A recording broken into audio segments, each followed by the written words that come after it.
Good morning, everyone. Happy Saturday. It's early in the morning here. I've been up for about an hour or so. Frank's still sleeping. So I kind of wanted to make a video. It's been a long time coming. And kind of talk about what's been going on with me. I know I've received a lot of concern and prayers and well wishes, and I thank you all so much for them. I know that you see me now and then on Mojo Mondays, or I'll respond to videos. I haven't been very good at it lately. I haven't really been able to focus. Kind of wanted to let you know what's going on.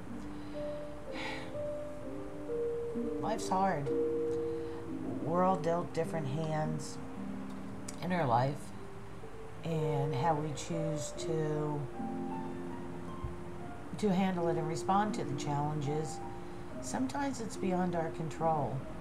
I know for me, what's happened to me is I've been struggling a lot with some mental health issues.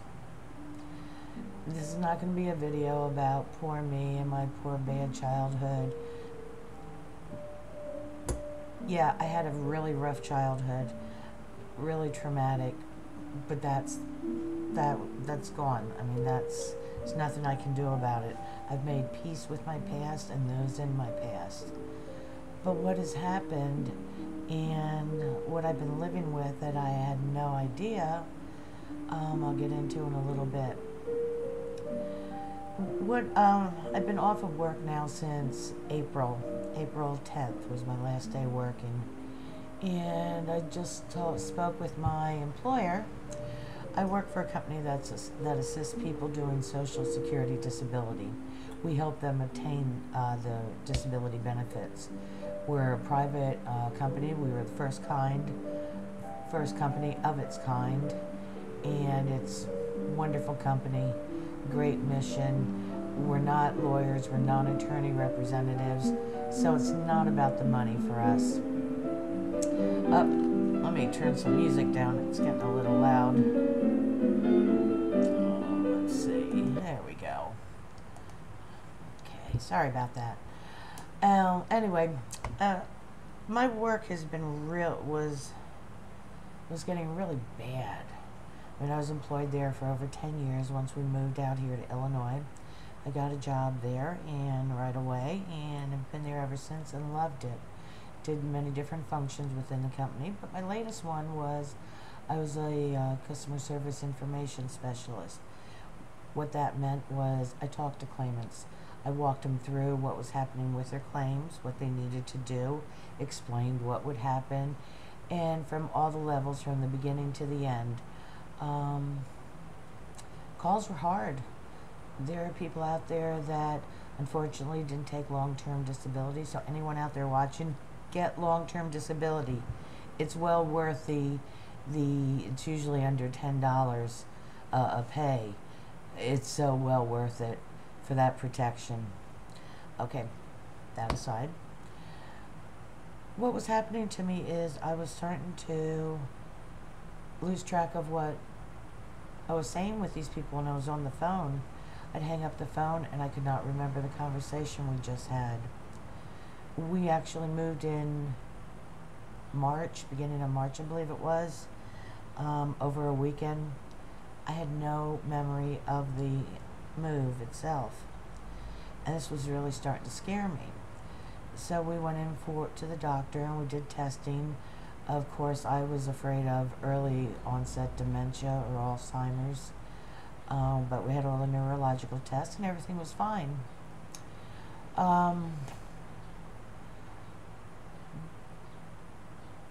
My family doctor said he thought I was bipolar because of going from, and I don't sleep. I have a lot of trouble with sleep issues. So he started me on some medication and wanted me to go to a psychiatrist for him to evaluate me. So we did that. I went to a psychiatrist, and he did not think I was bipolar. He said what I was is borderline. It's called borderline personality disorder.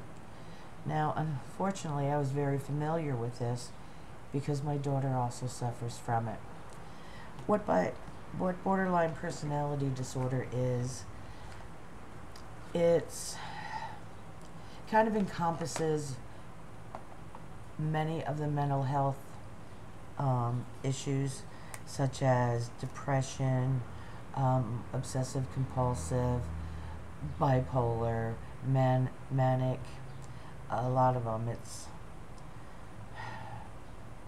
It's a really tough one. So he prescribed some additional medications for me and wanted me to go for some counseling. So I'm not opposed to that. Anything that I can do to help myself and get myself better, I'll do it. I mean, I worked so hard over the years to get over my past. I don't want to be one of those people I never was to, oh, well, this happened to me, so therefore I can do whatever I want. Your past is no excuse for living rudely, badly, or irresponsibly. I may have done a lot of irresponsible things in my time, and I own them. I did them. And I've made my peace with that and with anyone that I may have hurt along the way. So during my counseling sessions, I would drop little hints about certain things to my counselor. Now, I knew her from before, going through the struggles with my daughter. As many of you know, she has stage 4 kidney disease, stage 3, stage 4. She kind of fluctuates between the two. Kidney disease. She has a host of health issues. She's a diabetic, finally has it under control after 10 years. She has just a lot of health issues. So I would go to this counselor to kind of debrief, de-stress with her, get some coping skills. So she was familiar with me, with Frank, with the structure of everything. So in talking to her,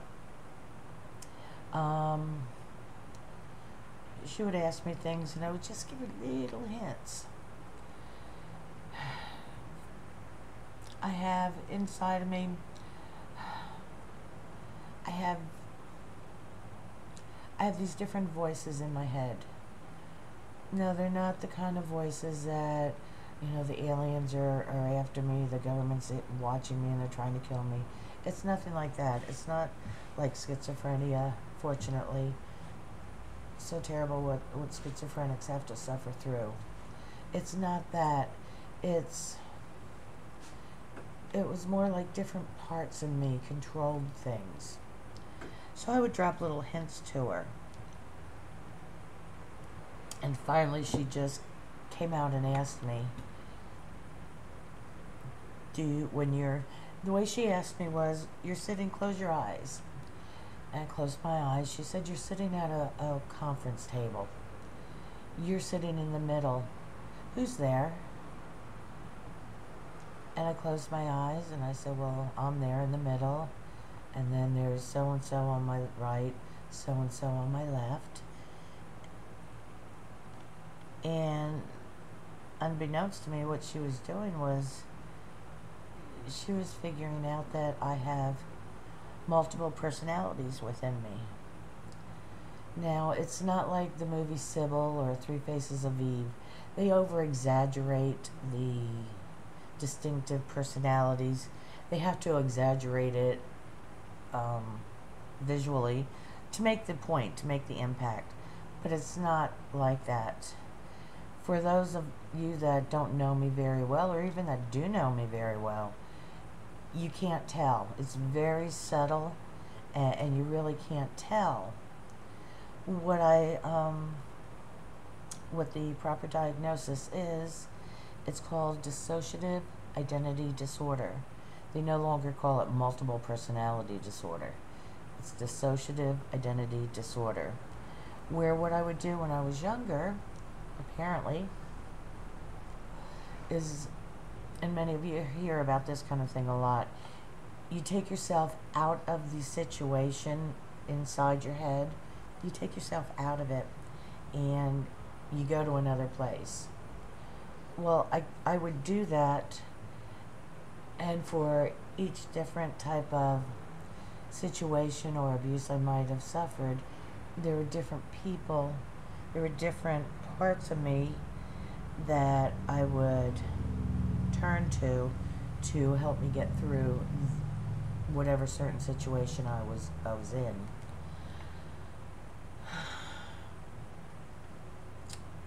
So I had to go back. She sent me back. I had to go back to the psychiatrist, let him know, how it was going with counseling, see how the medication was working, and I told him what my diagnosis was, what she diagnosed me as, and he kind of had a little smile and said that explains why none of the medications work for you. I've been on every kind of antidepressant that you can think of, anti-anxiety. Nothing helps. Nothing really helps.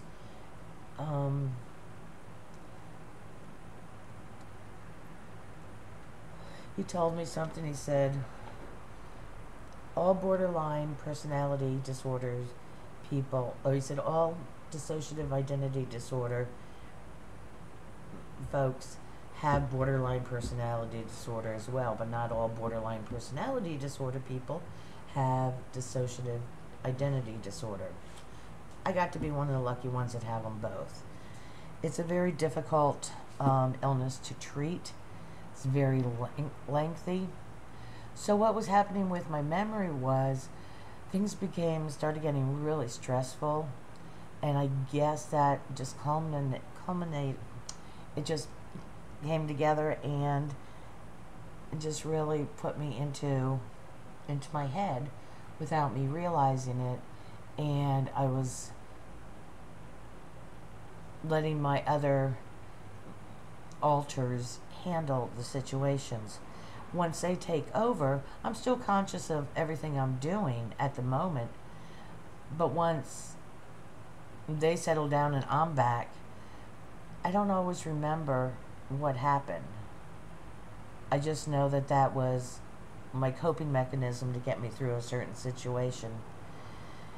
Once it became to the point where you lose your memory, that's where it becomes dangerous.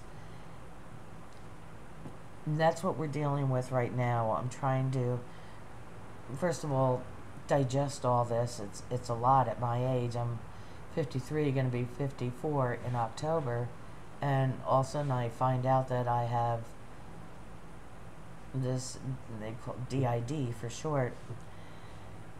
I've gotten a grip over my moods ever since I met Frank. Frank is just such a calming man, such a great presence and spirit that just exudes from him, and I just suck it all in. He's the best thing that's ever come along for me. Because of him, my mood swings have so settled down, because we keep things pretty serene in our lives as much as possible, without any external forces happening. But before Frank, my moods would change on a dime. I've always been a happy, positive person, so that's a plus. My mood swings were never, I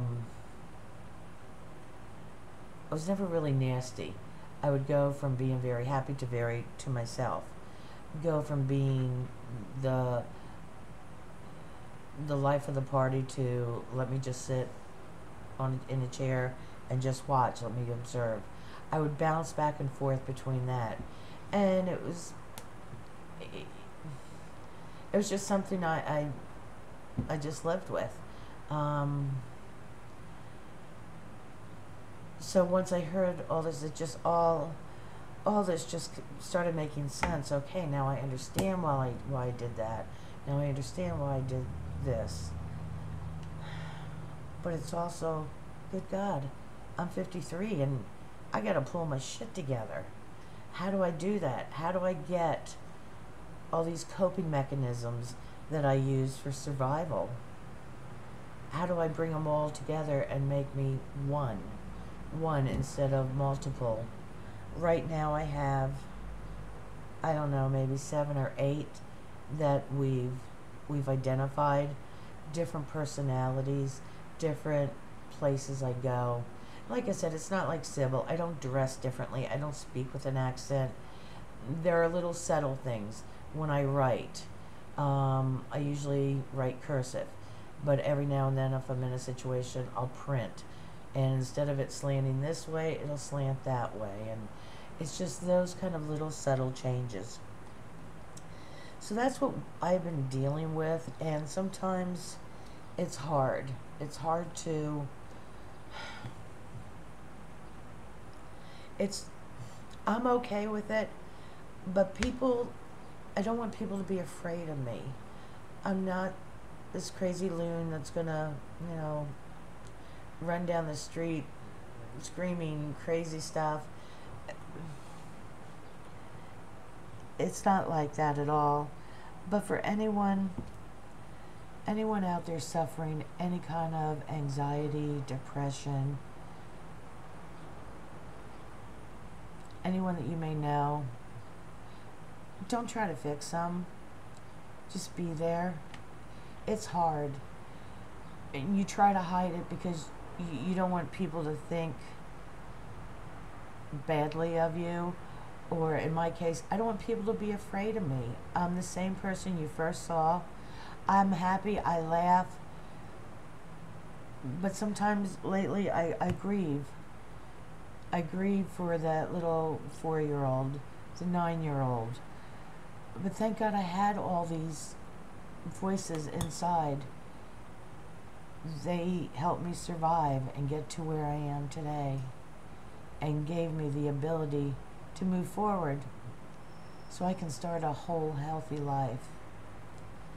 So everyone, please, again, I thank you for all your well wishes. If you have any questions, please ask me. Like I said, I'm not ashamed of this. I won't go into all the details of some of the things I suffer through day to day. I'll have moments where I think because it's also new to me, where I'll just start crying for no reason. And it's not really me, it's one of the other voices wanting to be heard. Help Frank. This is so scary for him. It's so hard for him to watch me suffer anything. He hates when I'm disappointed. It hurts him. So please keep Frank in your prayers. He's an amazing, amazing man.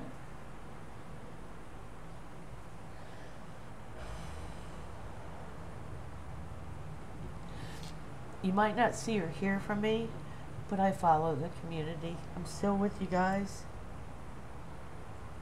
Again, if you have any questions about anything, just ask. I don't mind answering them. And it's okay. If I cry, I cry. It's okay. It gets it out and makes more room for the good stuff. But remember others. And if you're someone who is suffering from some type of depression, anxiety, anything that just is hurting you, you're not alone. You're not alone. Have a great day. Thank you for listening. We'll talk soon. Bye.